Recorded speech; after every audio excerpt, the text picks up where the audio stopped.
এই ভিডিওটি আপনার প্রয়োজন আছে বলে আপনার সামনে আল্লাহ তাআলা এনেছেন, যাতে করে এই ভিডিওতে যে আমলের বিষয়ে বলবো সে আমলের দ্বারা আল্লাহ তাআলা আপনার সমস্যার সমাধান করাবেন। মাত্র 3 দিনের মধ্যে ফলাফল পেতে চাইলে ভিডিওতে যে আমলের কথা বলবো এবং যেভাবে করতে বলবো সেভাবে করুন এবং সে আমলটা করুন, ইনশাআল্লাহ 3 দিনে ফলাফল পাবেন। আল্লাহ তাআলা প্রতিটা কাজে প্ল্যান করে করেন। একজন বান্দার যখন কোনো কিছুর প্রয়োজন হয় তখন আল্লাহ তাআলা কোনো না কোনোভাবে ইঙ্গিত দিয়ে তাকে সেই রাস্তা দেখান। হতে পারে আজকের এই ভিডিওটা আল্লাহ তাআলার পক্ষ থেকে আপনার জন্য ইঙ্গিত। কি পেতে চান, কি হতে চান, কি করতে চান, সবকিছু সম্ভব এই একটি মাত্র আমলের দ্বারা। একজন ইসলামিক স্কলার তিনি বলছিলেন এই আমল দ্বারা সারা পৃথিবী শাসন করা সম্ভব। আশা করি আপনার চাওয়াটা এতটাও বড় নয়। তো চলুন আজকে থেকে আমলটি শুরু করে দিন। তাই ভিডিওটি স্কিপ না করে মনোযোগ সহকারে শেষ পর্যন্ত শুনুন। আপনার সমস্যার সমাধান আজকের এই ভিডিওতে পেয়ে যাবেন ইনশাআল্লাহ। তো চলুন আর কথা না বাড়িয়ে আমরা সে আমলটার বিষয়ে শুনে আসি। প্রথম বিষয় হলো আপনার একটা সমস্যা আছে, এটা 100%। সমস্যাটা আমি জানি না, এটা নিশ্চিত। হয়তোবা আপনার ফ্রেন্ড সার্কেল বা আপনার আপনজনদের মধ্যেও কেউ জানে না, কিন্তু একজন জানেন, আর তিনি হচ্ছেন আল্লাহ সুবহানাহু ওয়া তাআলা।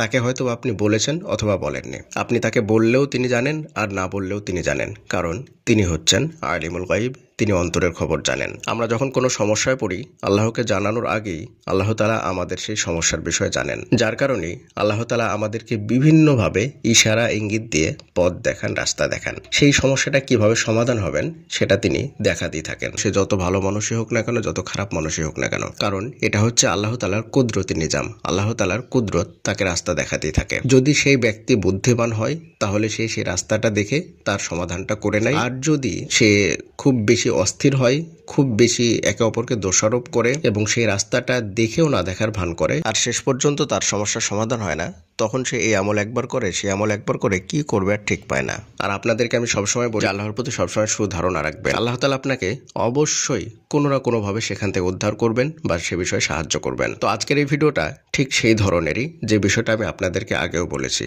প্রথমেই কথাগুলো বললাম কারণ যে বিষয়টা বলবো বা যে হাদিসটা বলবো বা যে আমলের বিষয় বলবো সেটা আপনারা এই কথাগুলো না বুঝলে বুঝতে পারবেন না। সে আমলটা এতটাই পাওয়ারফুল আমল, এতটাই পাওয়ারফুল আমল, এই আমলের দ্বারা পৃথিবীর যে কোনো কাজ করা সম্ভব। যে কোনো মানে যে কোনো কাজই সম্ভব। আর আপনি যদি তাদের মধ্যে একজন হয়ে থাকেন যে এমন একটা অসম্ভব কাজ সম্ভব করতে চাইছেন যেটা একদমই অসম্ভব, তাহলে এই ভিডিওটা একদমই আপনার জন্য।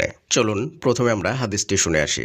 হাদিসটি হলো তিরমিজি শরীফের 3601 নম্বর হাদিস। এই হাদিসটি আবু হুরায়রা রাদিয়াল্লাহু তাআলা আনহু থেকে বর্ণিত। তিনি বলেন, রাসূলুল্লাহ সাল্লাল্লাহু আলাইহি ওয়াসাল্লাম আমাকে বলেছেন, তুমি বেশি বেশি লা হাওলা ওয়ালা কুওয়াতা ইল্লা বিল্লাহ এটা বলবে, কারণ এটা হচ্ছে জান্নাতের গুপ্তধন। সুবহানাল্লাহ। এই আমলটা কে করতে বলছেন? স্বয়ং রাসূলুল্লাহ সাল্লাল্লাহু আলাইহি ওয়াসাল্লাম। এটা আমি বলছি না, স্বয়ং রাসূল সাল্লাল্লাহু আলাইহি ওয়াসাল্লাম বলছেন। তিনি যেভাবে বলেছেন আমি আপনাদেরকে সেভাবে বললাম। তাহলে আমলটা আমরা কার কাছ থেকে পেলাম? পৃথিবীর শ্রেষ্ঠ মানুষের কাছ থেকে আমরা আমলটা পেলাম। এবং কাকে করতে বলছেন? একজন শ্রেষ্ঠ সাহাবা, যাকে সকলেই চেনে। এবং তিনি শুধুমাত্র সেই সাহাবাকেই বলেননি, বরং সেই সাহাবার মাধ্যমে সারা পৃথিবীর সকল মানুষের জন্য আমলটা বলেছেন। আপনার জন্য বলেছেন, আমার জন্য বলেছেন, সকলের জন্য বলেছেন। এবার চলুন আমলটা কিভাবে করবেন সেটা একটু বলি আপনাদেরকে। তো বিষয় হলো এই আমলটা আপনি কিভাবে করবেন, আর কখন করবেন, আর কতবার করবেন। তো চলুন আপনাদেরকে আমি স্টেপ বাই স্টেপ বলি, যাতে অল্প সময়ে এই আমলটা অধিক পরিমাণে করতে পারেন এবং যারা ব্যস্ত আছেন তাদের জন্য এই আমলটা অনেক সুবিধাজনক হয়। প্রথম বিষয় হলো আমাদেরকে জানতে হবে যে আমলের জন্য সর্বশ্রেষ্ঠ সময় কোনটা। আমলের জন্য সর্বশ্রেষ্ঠ সময় হলো সকাল এবং সন্ধ্যা। অর্থাৎ আল্লাহ তাআলা কোরআন মাজিদের মধ্যে বলছেন কবলা তুলুইশ শামসি ও কবলা গুরুবিহা, অর্থাৎ সূর্য ওঠার আগে এবং সূর্য ডোবার আগে। এটা হয়তো আপনারা আমাদের আগের ভিডিওতে শুনেছেন এই আমলের বিষয়ে। মানে আমলের জন্য সর্বশ্রেষ্ঠ সময় কোনটা সেটা আমরা ওই ভিডিওতে আলোচনা করেছিলাম, তো ওই বিষয়ে আর বেশি কিছু আলোচনা করছি না। জাস্ট আপনাদেরকে বলে দিলাম যে সূর্য ওঠার আগে এবং সূর্য ডোবার আগে এই দুটো সময় হচ্ছে সবচাইতে গুরুত্বপূর্ণ সময়। এবং আরো একটা সময় আছে, সেই সময়টা হলো রাত্রে ঘুমানোর সময়। তো এই তিনটে সময়কে আপনারা ধরে রাখুন। আপনি যতই কাজে ব্যস্ত থাকুন না কেন, আপনি যেই কাজই করুন না কেন, আশা করি ইনশাআল্লাহ এই দুটো সময় একটু করে হলেও পারবেন। মানে ফজরের পর থেকে নিয়ে সূর্য ওঠা পর্যন্ত এই সময়ের মধ্যে আশা করি ইনশাআল্লাহ আপনি ফ্রি থাকবেন। এই সময় কোনো কাজ থাকে না সাধারণত মানুষের। তো এই সময়টাকে আপনি নির্বাচন করুন। এই সময়টা মূলত প্রায় 1 ঘন্টা থাকে বা 1 ঘন্টার বেশিও থাকে কখনো কখনো। এবার অনেকেই বলবেন যে আমরা আগে যে আমলের বিষয় বলেছিলাম, যেমন ইস্তেগফার, দরুদ শরীফ, তো এই আমলগুলো হয়তো আপনারা করছেন বা আপনিও করছেন এই সময়ের মধ্যে, তাহলে কি করবেন?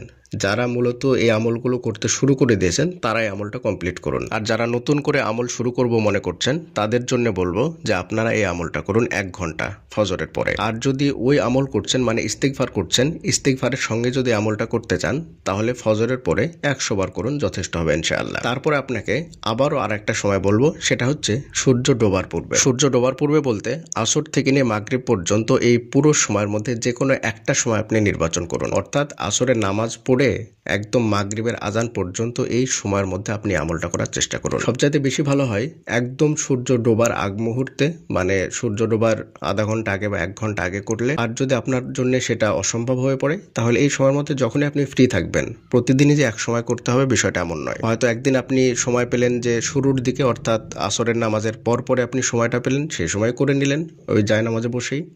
আসরের সালাত আদায় করলেন, করার পরে আপনি এই আমলটা করে নিলেন। অথবা আপনি হাঁটতে চলতে আপনি কোথাও যাচ্ছেন, সেই সময়ের মধ্যে আদায় করে নিলেন। আবার কোনোদিন সময় পেলেন একদম মাগরিবের আগে, একটু আগে করে বসে গেলেন। আপনি যদি বোন হয়ে থাকেন, অর্থাৎ আপনি যদি বাসায় সালাত আদায় করেন, তাহলে জায়নামাজটা বিছিয়ে আধা ঘন্টা আগেই মাগরিবের নামাজের জন্য বসে গেলেন এবং বসে আমলটা করতে শুরু করে দিলেন। আর আপনি যদি ভাই হয়ে থাকেন তাহলে আধা ঘন্টা আগে আপনি মসজিদে চলে যান মাগরিবের সালাতের জন্য, গিয়ে মসজিদের এক কোনায় বসে আমলটা শুরু করে দিন। এই যে আসরের পরে অর্থাৎ মাগরিবের আগে এই সময়টাতে এই আমলটা আপনি কতবার করবেন? এই সময় আপনি 1 ঘন্টা করার চেষ্টা করুন।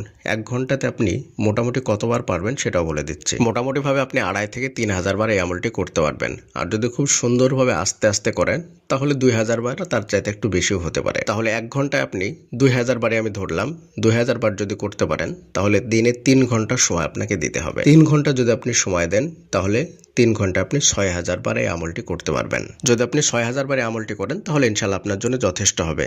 আবারও আমি আপনাদেরকে একটা কথা স্মরণ করে দিচ্ছি যে আপনারা এইটা ভেবে নেবেন না যে 6,000 বারই করতে হবে, এর চাইতে কম করলে হবে না বা বেশি করলেও হবে না। বিষয়টা আমি আপনাদেরকে তেমনটা বলছি না। জাস্ট আপনারা অল্প সময়ে অধিক পরিমাণে আমলটা কিভাবে করতে পারবেন আমি আপনাদেরকে সেটাই বোঝাচ্ছি, একটা রাস্তা দেখাচ্ছি। কারণ এই হাদিসের মধ্যে বলা আছে বেশি বেশি, অর্থাৎ বেশি কত বেশি সেটা বলা নেই।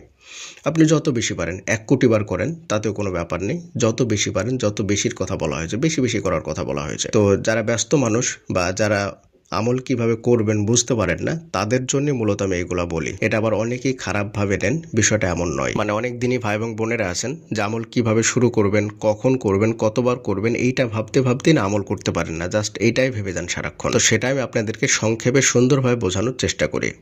আর একটা সময় কখন বললাম, সেটা হচ্ছে ঘুমানোর আগে। আপনি রাত্রি 12টায় ঘুমান, আর 10টায় ঘুমান, 9টায় ঘুমান, 8টায় ঘুমান বা 1টায় ঘুমান, আপনি যখনই ঘুমান না কেন ঘুমানোর আগে বিছানায় গিয়ে আপনি 1 ঘন্টা সময় দেবেন। একদিন আপনি আমলটা করবেন, জাস্ট একদিন করার পরে আপনার মধ্যে কি কি পরিবর্তন আসছে সেটা আপনি স্বচক্ষে দেখতে পাবেন ইনশাআল্লাহ। এর অর্থটা শুনলে আপনারা অবাক হয়ে যাবেন, এতটাই পাওয়ারফুল অর্থ। চলুন অর্থটা আপনাদেরকে বলি। এর অর্থ হলো আল্লাহর সাহায্য ছাড়া কোনো উপায় নেই এবং আল্লাহর শক্তি ছাড়া কোনো শক্তি নেই। অর্থাৎ আপনি নিজেকে একদম পরিপূর্ণভাবে স্যালেন্ডার করেন আল্লাহর সামনে। আর সত্যি নেই, আমাদের কি ক্ষমতা আছে বলুন তো? যখন আপনি পরিপূর্ণভাবে ইয়াকিনের সহিত, বিশ্বাসের সহিত নিজেকে আল্লাহর সামনে শপথ করে দেবেন, স্যালেন্ডার করে দেবেন, নিজের অপারগতা আল্লাহর সামনে স্বীকার করবেন, নিজের দুর্বলতা আল্লাহর সামনে স্বীকার করবেন, তখন অবশ্যই আল্লাহ তাআলা আপনাকে সাহায্য করবেন। এই দোয়া এতটাই পাওয়ারফুল দোয়া, এই দোয়ার দ্বারা সারা পৃথিবী শাসন করা সম্ভব।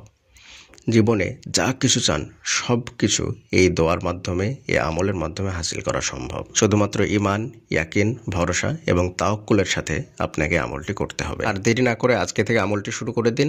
আর কবে থেকে আপনি শুরু করছেন সেটা অবশ্যই আমাদের ভিডিওর নিচে কমেন্ট করে জানাবেন, তারিখ উল্লেখ করে দেবেন এবং কবে তার ফলাফল পাচ্ছেন আবারও এসে ওই ভিডিওর নিচে আপনি উল্লেখ করবেন ইনশাআল্লাহ। তাহলে আপনার জন্য সুবিধা হবে এবং যে সমস্ত দিনী ভাই এবং বোনেরা আমল করতে চান, আমল করার জন্য উৎসাহ পাবেন।